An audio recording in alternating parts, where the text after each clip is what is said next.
பணிவான வணக்கம். என்னுடன் சேர்ந்து தமிழ் படிக்க தயாரா? செங்கரும்பே செந்தேனே நந்தாவிளக்கி நாயகியே செந்தமிழே என் உயிரே உன் பாதம் பணிந்து என் உரையை தூங்குகிறேன். ஊடக பயன்பாட்டில் உருமாறும் மொழி பற்று, இதுவே நான் பேச வந்துள்ள தலைப்பு. வானொலி, தொலைக்காட்சி, பத்திரிகை, இணையதளம், முகநூல், திரைப்படம் என ஊடக உலகின் எண்ணிக்கையை அடுக்கிக் கொண்டே போகலாம். தமிழர்களுக்காக இயங்கும் ஊடகங்கள் தமிழுக்காக இயங்குகின்றனவா என்பதே இன்றைய கேள்வி. தொலைக்காட்சியை திறந்தால் ஒரு விளம்பரம், பற்பசைக்கான விளம்பரம். Brush brush brush 2 times a day. Brush brush brush clean cavities away. Brush brush brush 2 times a day. Brush with Colgate. இது தமிழ் விளம்பரமாம். கேட்டாலே சிரிப்புத்தான் வருகிறது. ஊடகத்தில் தமிழ் எங்கே இருக்கிறது? ஆங்கிலத்திற்கு ஊடாகத்தான் தமிழே இருக்கிறது.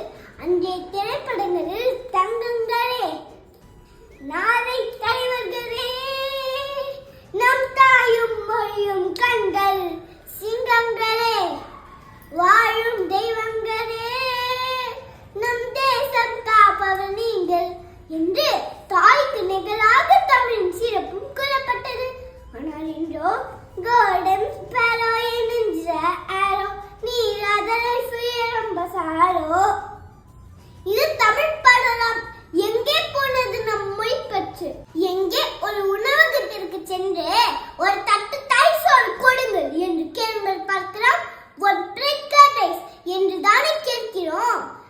நல்ல தமிழ் பேசினால் நாகரிகமற்றவன் போல் பார்க்க வைக்கிறது ஊடகம்.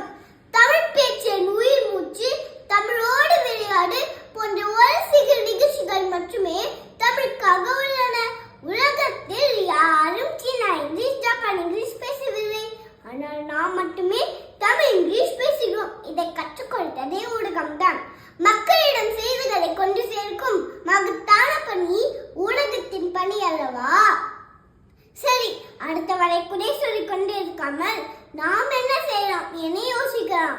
இதோ இப்பதில் பேசினால் பரிசு, ஒப்பித்தல் பரிசு, பாடினால் பரிசு, ஆடினால்